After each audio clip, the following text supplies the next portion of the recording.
Amigos, hoy vamos a conversar con un amigo de nuestra Maracaibo querida. Recuerden que estamos Damaso Jiménez, Darwin Chávez y Francisco Rojas. Está con nosotros Carlos Alaimo. Carlos Alaimo es el presidente del Partido Centro Democrático, un partido que ha venido creciendo en Maracaibo fundamentalmente, pero que ya también comienza a hacer ruido en el país por sus propuestas y porque además es un partido que se ha venido diferenciando del resto de la actividad política en Venezuela en el sentido de no, primero de no conectar actividades de esas que nosotros pudiéramos considerar poco éticas, pero además porque sus propuestas son innovadoras, porque si hay un gobierno, el gobierno responde, y eso es lo que ha hecho el Centro Democrático cuando ha solicitado que el bono que se le dio a la gente de la salud sea también un bono como un complemento salarial para los empleados públicos venezolanos, en particular los educadores, pensionados y jubilados. Y en fin, una serie de propuestas, como en su momento fue la del voto blanco también, como una manera de participar diciéndole al gobierno que no lo estaban apoyando, porque mucha gente se atribuye el 80% de rechazo a Maduro, pero nadie electoralmente puede alardear de eso. Y una manera de hacerlo era justamente planteando una alternativa que estaba dentro de lo electoral sin que ello significara apoyo al gobierno. En fin, amigos, Carlos Alaimo fue dirigente estudiantil en la Universidad del Zulia, también fue dirigente del Partido Social Cristiano Copey y después se ha convertido, por cierto, en un gran empresario de éxito en Maracaibo y en Venezuela y también fuera de Venezuela. Y hoy decidió asumir la conducta de dirigir un partido político y lo está haciendo con bastante éxito. Yo tuve la oportunidad esta semana, el jueves, en un espacio que tengo llamado Enfoque Político, entrevistar a la doctora Victoria Silva, que es una joven abogada y que de verdad que me entusiasmó y me dio esperanza de que el cambio pudiera estar cerca en cuanto a que los dirigentes que están hoy asumiendo la conducta de elevar, de ponerse al frente de la gente, es gente joven y me perdona la expresión, y tal vez no tan contaminada de la vieja política. Bueno, amigos, no sigo con esta presentación porque Alaimo nos conoce a nosotros nos conocemos a él y seguramente todos los que nos van a estar siguiendo en las redes, en YouTube, en el Verdades y Rumores, en Bien Dateado y en otros amigos que aprovechan para retuitear y para colocar en las redes de norte a sur a Carlos Alaimo. Así que le dejo a Darwin una primera pregunta para el doctor Alaimo. Carlos, ¿cómo estás? Bien, Carlos, ¿podrías explicarnos de nuevo la propuesta que hiciste y que parece que tuvo mucha aceptación en el gobierno interino? Para aquellos que no la conocen, ¿cuál era la propuesta o cuál es la propuesta de cancelar un bono, de pagar un bono mensual a los empleados públicos? Bueno, primero, gracias por esta invitación, gracias Francisco por tus palabras, por tus conceptos. Y de hace tiempo hemos venido hablando de que los gobiernos tienen que ejercer su autoridad. Y su autoridad significa en responderle a la gente en el día a día, en su vida cotidiana.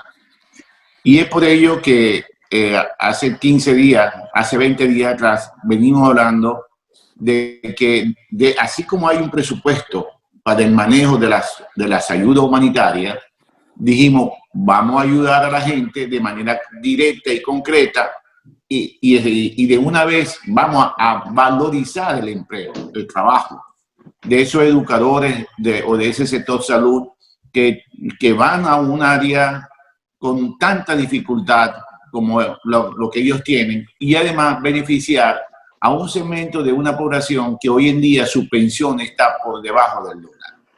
Hoy, si hacemos el cálculo, $0.97 gana un pensionado en Venezuela. Yo creo que no hay un país como esto, ¿no? En estos días un amigo mío me decía, tú tienes que compararlo con Haití, ¿no? Vale, los indicadores de Venezuela ya están por debajo de Haití. Y hace 7 años nosotros lo veníamos diciendo y a ustedes les consta. Hace 7 años yo venía diciendo, vamos a ir a una situación de africanización y me llamaron demagogo. No, ahí está una realidad por no asumir a tiempo todo esto que hoy en día nosotros tenemos. Por eso que nosotros venimos alertando al presidente Guaidó que tiene que preocuparse por lo social y el valor del trabajo. Incluso es muy importante para que la gente vea que en el día de mañana no es que le va a llegar un bono a su casa, le vamos a premiar el valor del empleo. O sea, no puede ser que un trabajador esté ganando, un profesor de la Universidad del Zulia gane $10. ¿Ah? No puede ser que un empleado de la Universidad del Zulia gane $3. ¿Ah? Y donde se perdieron todos los beneficios que anteriormente teníamos.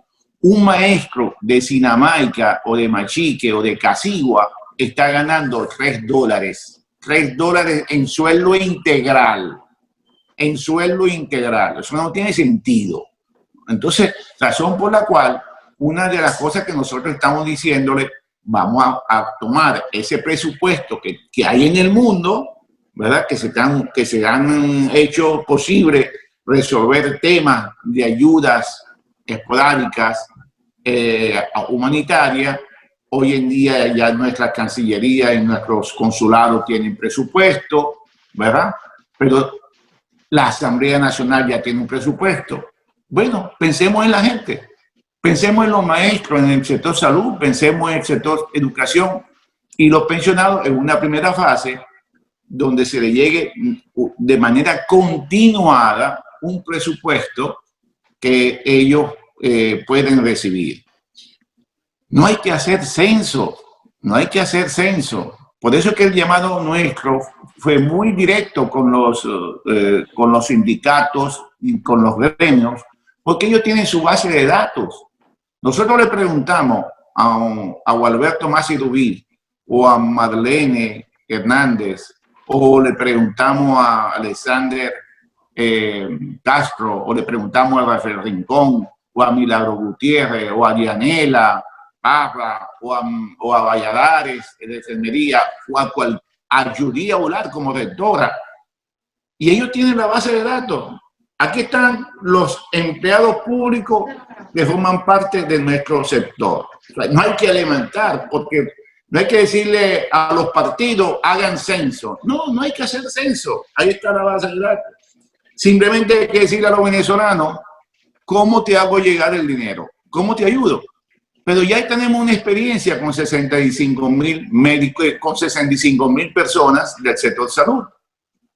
Y esto ha tomado cuerpo y tiene que seguir tomando cuerpo, y no vamos a parar esta lucha hasta verla cristalizada, que nos agradó mucho que Cusano, presidente jefe de Cámara Nacional, hace una propuesta similar.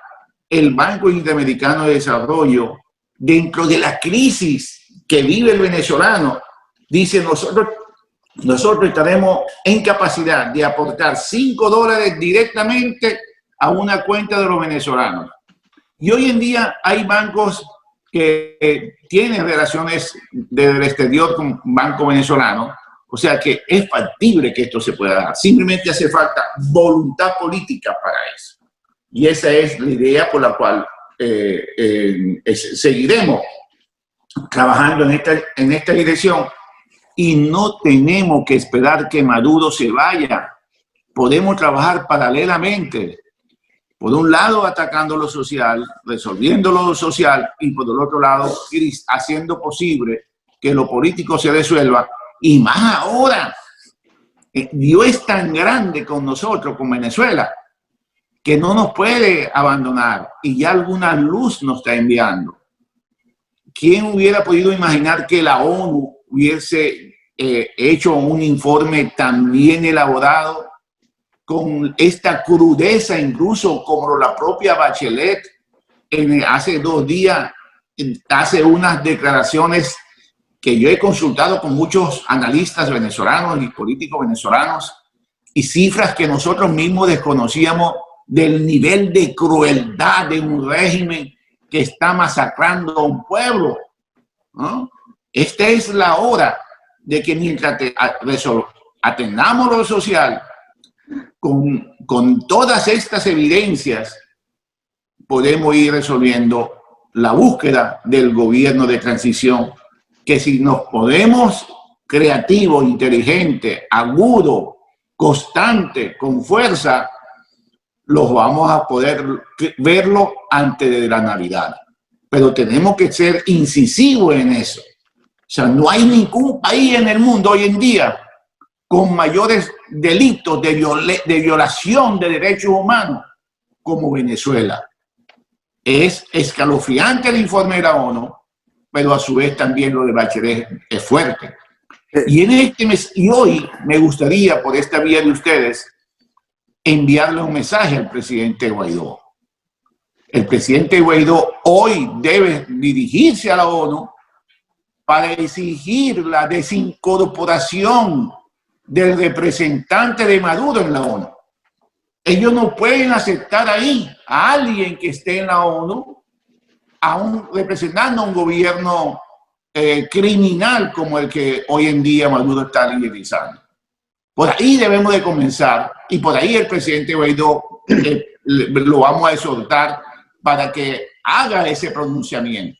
Y a su vez, con todo esto, si tenemos 60 países que nos están apoyando, si tenemos al vigilante de la democracia y de la paz en el mundo, que son los Estados Unidos, ¿por qué no exigirle de una vez que ante una situación como esta, obligar al régimen a renunciar y a forzarlo para un gobierno de transición?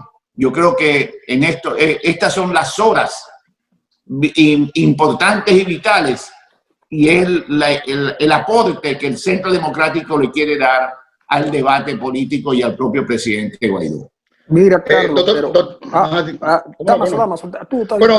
quería aprovechar la oportunidad que tenemos al doctor Alaimo allí para ahondar un poco en el tema político nacional del país, con respecto a algunas propuestas que ha hecho. Inclusive se ha adelantado a los hechos con respecto pues, al tema de la no realización de los comicios para el próximo 6 de diciembre. Ya, por ejemplo, por allí Borrell ha señalado que deben ser de alguna u otra manera desplazados hacia otra fecha más adelante, en el 2021. Pero algunos indican que tienen que haber otros condicionantes, como por ejemplo que generar mayor confianza, que hayan unas elecciones presidenciales y parlamentarias al mismo tiempo, etcétera, etcétera. Yo quisiera también ahondar un poco con el doctor para conocer cuál es su visión, porque el partido, a veces, los partidos como el partido que lidera el centro político, a veces no son tomados en cuenta. Quisiera saber si en verdad, cómo tratan a los partidos, la cúpula, en este momento el G2, al componente que también integra la oposición en Venezuela. Y en todo caso, saber cómo está viendo el conflicto, la confrontación de poderes o de intereses dentro de la oposición. Mira, nosotros hemos sido críticos con el G4 y con el propio presidente Guaidó. Yo me acuerdo que el año pasado, cuando él asume la presidencia de la Asamblea Nacional, yo estaba en la Plaza de Chacao y mi única recomendación para él fue que se quitara la chaqueta de Voluntad Popular y se pusiera la chaqueta de Venezuela. Hoy en día, ese mensaje del 23 de enero del año pasado, hoy en día sigue vigente. Él tiene que desprenderse no solamente la chaqueta de Voluntad Popular, él tiene que entender que más allá del G4 hay un país político de factores de oposición que no solamente debe interesarle las siglas de los 37 partidos que firman documentos con él, sino que también hay un país intelectual, un país gremial, un país sindical, un país universitario, un país donde hay estructuras organizacionales que deben obligatoriamente sumarse en esto. Los empresarios, sin inversiones privadas, no vamos a poder levantar a una nación. Pero no tenemos que llamarlo antes o lo vamos a llamar después. Tenemos que llamarlo antes, tenemos que llamarlo ahora. Ese sectarismo al peor tiempo de Ariel Copey se debe de romper. El sectarismo es un gran enemigo que está en el G4 y que el presidente Guaidó tiene que deslastrarse obligatoriamente. Él tiene que gobernar para los 32 millones de venezolanos, para los que están afuera y los que están adentro, para todos. Razón por la cual esto que tú estás diciendo, nosotros nos sentimos como los parientes pobres en una fiesta.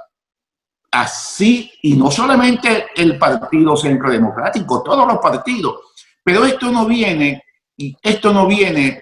por hoy con Guaidó. Es una política que en el mañana nosotros tenemos que derrotar.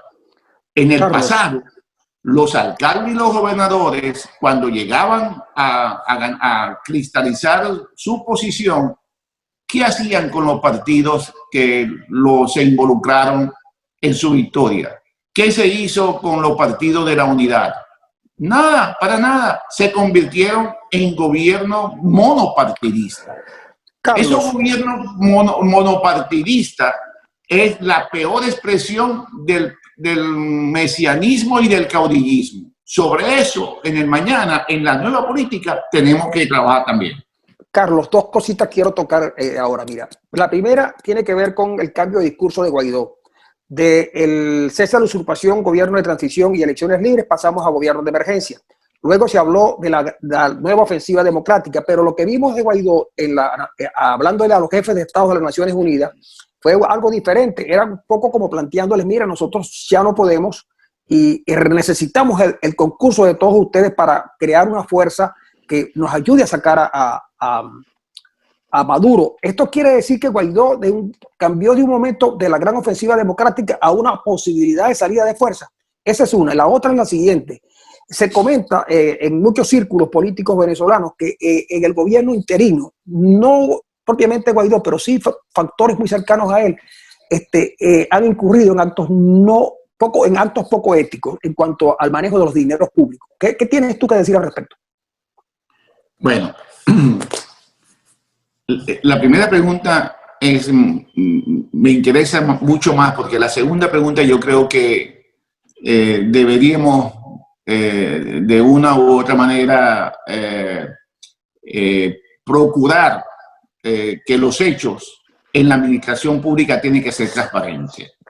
Y es por ello que lo más transparente que hay es ayudar a la gente directamente a sus bolsillos para que ahí sí es verdad que no puede haber duda de desviaciones de dinero, siempre y cuando ese listado tenga un aval social de los organismos competentes. ¿Cuál es la opinión del Partido Centro Democrático acerca del discurso de Guaidó en las Naciones Unidas? ¿Qué pasó de una propuesta a la propuesta que han venido haciendo algunos en términos de que Venezuela necesita para salir de Maduro un apoyo internacional y ese que lo llaman ahora un apoyo armado pero humanitario? En el Centro Democrático nunca hablamos de intervención militar. Nosotros hemos hablado de vigilancia y presión internacional, que son cosas totalmente diferentes a una intervención militar. En Venezuela obligatoriamente tenemos que ir a un gobierno, llámese de emergencia, o a un gobierno de transición. En la final es lo mismo. La situación del país es obligante, pero más allá de la ONU, más allá de Bachelet, solamente en el día de ayer, 147 manifestaciones un día en 17 estados del país. Pero eso es todos los días la gente ya está saliendo. O sea, si nosotros no tenemos una solución democrática electoral, estas micros explosiones que a diario nosotros vemos de manera ya rutinaria, continuada y cada vez con más fuerza, puede llegar a una situación de una anarquía que va a conducir a una situación que sería ya incontrolable y que a nosotros no nos conviene, porque sería justificar cualquier golpe militar, inclusive de parte de ellos. Y esto es preocupante. Nosotros debemos de evitar que estas explosiones aisladas, no conducidas, no direccionadas, puedan producir un autogolpe de Maduro, y eso sería peor. Y eso sería agravar y continuar más. Se lo digo a ustedes como estudiosos de los hechos políticos porque es grave. Por eso que nosotros hemos venido hablando de que tenemos que reeditar un 11 de abril sin los errores del 13. O sea, nosotros debemos de demostrarle al mundo que ante una convocatoria del presidente Guaidó a un hecho específico, o sea, de protesta donde hable la rebeldía, donde el pueblo deje de ser manso, y con vigilancia y con vigilancia internacional, nosotros podamos ir tranquilos a una protesta hasta obligar, y con la presión internacional para obligar a que el régimen se vaya. Los regímenes tipo Maduro no son fáciles de irse por una renuncia simple como un papel, solamente cuando ellos se sienten presionados. El R2P hay que saberlo cobrar, y hay que decirle al mundo qué hacemos con este papel, cómo lo capitalizamos, cómo lo cristalizamos. Y es precisamente, más allá del bloqueo económico, el bloqueo político debe de agudizarse, y ya la megapolítica tiene que entrar obligatoriamente en el juego, para que China y Rusia entiendan que ya no se le puede dar apoyo a un régimen criminal como el que nosotros tenemos, donde todos los días hay explosiones en la calle. Entonces, la diplomacia tiene que ser más dinámica, la diplomacia tiene que ser con más fuerza, tiene que tener objetivos claros. Pero yo, siendo Guaidó, lo hago con la gente en la calle, convocada por mí, no convocada por direccionalidad aislada, que eso sería hasta peligroso. ¿Alguna otra pregunta, Dámaso? Bueno, yo aprovechando que yo creí que iba a preguntar Darwin inmediatamente, pero entonces, según el planteamiento que está haciendo el doctor, fíjese, yo he notado que Guaidó está haciendo un llamado a la calle nuevamente. Está diciendo, bueno, es necesario que volvamos, que los venezolanos tomen de nuevo la calle, pero no hay esa confianza como la ocurrida, por ejemplo, en el 2002, como la ocurrida inclusive en el 2019, ¿no? En el corto plazo. Sino que por el contrario, la gente dice, bueno, pero ¿por qué no se ponen en primera fila los principales dirigentes, por ejemplo, de Voluntad Popular, ¿no? ¿Por qué no se ponen en primera fila los principales dirigentes del G4? ¿Por qué no comienzan a liderar personas que se ven muy cómodas dentro de sus cargos, ¿no? Que en este momento pues no han hecho nada por demostrar la necesidad que existe en este momento para accionar el cese de usurpación, porque a veces dicen por allí que el orden de los factores no altera el producto, pero en el caso venezolano parece que comenzar por el lado electoral no ha generado la suficiente motivación para ver cómo se puede dar una salida o una solución al conflicto venezolano. ¿Cómo está viendo él esa apatía que en este momento existe, o esa falta de, o ese divorcio que hay entre la gente y los factores de poder dentro de la oposición? Sí, eso es lo que de eso me refería en mi intervención anterior. O sea, hay una rebeldía no coordinada con la élite política, y todo pasa por una palabra mágica que tenemos que entender, que todo comienza de ahí. Todo comienza con la unidad. La unidad es importante, pero no la unidad en el G4 ni la unidad con el G37 o G5 o G6. No, la unidad tiene que ir incluso para la gente que tiene que ser convocada para la calle. Y sin gremio y sin sindicato, sin las organizaciones, ¿saben quién es tan duro? Y lo veo en el Zulia, por el movimiento que nosotros tenemos, los adultos mayores. Tenemos que convocarlos a todos, tenemos que convocar a María Corina, Antonio Ledesma, tenemos que convocar a la mesita. Hay sectores de la mesita que piensan como nosotros, pero que no se atreven a sumarse porque simplemente no lo están convocando.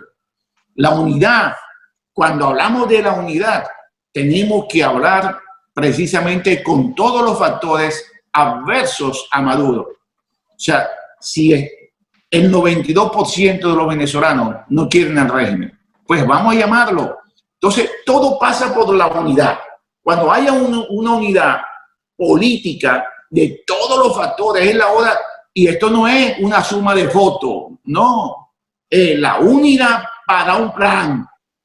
No solamente la unidad para un liderazgo que tiene que ser hoy en día, tiene que ser plural, sino tiene que ser una unidad sobre un plan estratégico. ¿Qué vamos a hacer? ¿Para qué vamos a llamar a la calle? Cuando eso sucede, se rompe el muro de contención de la élite política con la gente y tú vas a ver a un río de gente marchando ya con un objetivo único o un objetivo claro, que es forzar a la salida de Maduro de la presidencia vía de una renuncia o vía de un gobierno de emergencia o de transición y que se pueda instalar en los próximos días. Entonces, sobre eso es que nosotros debemos de trabajar. Por ejemplo, yo estos días yo le decía a los pensionados, ¿para qué vamos a hacer? ¿Para qué vamos a ir a protestar a un banco? El banco es el que te da la pensión. ¿A dónde tenemos que ir y quedarnos frente a esa institución? Al Seguro Social. Vamos al Seguro Social, al Instituto Venezolano del Seguro Social, para que una de las mejores leyes del mundo, o sea, nosotros tenemos un sistema de seguridad social lo más parecido a Europa y a Canadá. ¿Por qué no protestamos para que se le haga justicia a una ley que ya es nuestra? ¿Y dónde vamos a protestar? ¿A un banco? No. Tenemos que instalarnos, hacer vigilia al Instituto Venezolano del Seguro Social. Ahora, si estamos convocando a una salida mayoritaria, que es una salida única, definitiva, contra la figura más importante del país, ¿a dónde tiene que ser la marcha? ¿La vamos a llevar a dónde? ¿Al CNE? ¿A la Fiscalía? ¿Al TCJ? Tenemos que llevarla a Miraflores, no tenemos de otra. La marcha tiene que ir a Miraflores, convocada con toda una unidad de un país que tiene que entender que esa es la última y definitiva marcha para salir. Y no va a haber sangre. Eso tenemos que decírselo a los venezolanos, no va a haber sangre, porque el régimen está acorralado. El régimen sabe que no puede disparar, no va a poder disparar, porque va a haber un mundo vigilante que le va a decir ante el primer disparo te estamos sacando de ahí. Hay que tener, hay que estar convencido de esto. Nosotros estamos convencidos de esto. Por eso es que ustedes ven que en el Zulia, el PCD está en la calle, nuestra militancia está en la calle, nuestros dirigentes están en la calle, precisamente para que permanentemente mantengan la rabia y la rebeldía a sus vecinos para estar en un estatus de inconformidad permanente, continuada. Aquí no puede haber una pausa o una tregua ante el régimen. Por eso que estaremos en capacidad de eso. La propia María Corina Machado tiene que entender, que no necesitamos militares extranjeros o intervenciones militares, aunque hoy he escuchado que ya no habla de intervención, habla de presión internacional, cosa que me agrada mucho, porque los mismos venezolanos lo vamos a poder hacer. Y estoy seguro que en las propias Fuerzas Armadas, nuestros propios soldados, nuestra propia policía, van a estar de acuerdo en este planteamiento. Bueno, amigos, aquí estuvimos finalizando esta emisión de hoy. Con este argumento de Alaimo lo vamos a despedir. Es necesaria la unidad sobre la base de un plan que permita que la gente se una.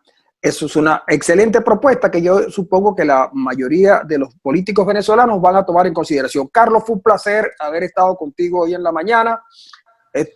Seguramente como la política se está moviendo con mucha rapidez, probablemente vuelvas a estar con nosotros para que nos sigas orientando en cuanto a lo que el Centro Democrático pretende hacer en Venezuela. Y amigos, nos despedimos por este día de hoy. Ya usted sabe dónde buscarnos, en el canal YouTube de Norte a Sur, también en el canal YouTube de Damaso Jiménez, en Verdades y Rumores, que está muy buena esta semana, porque no viene nada encriptado, todo está directo.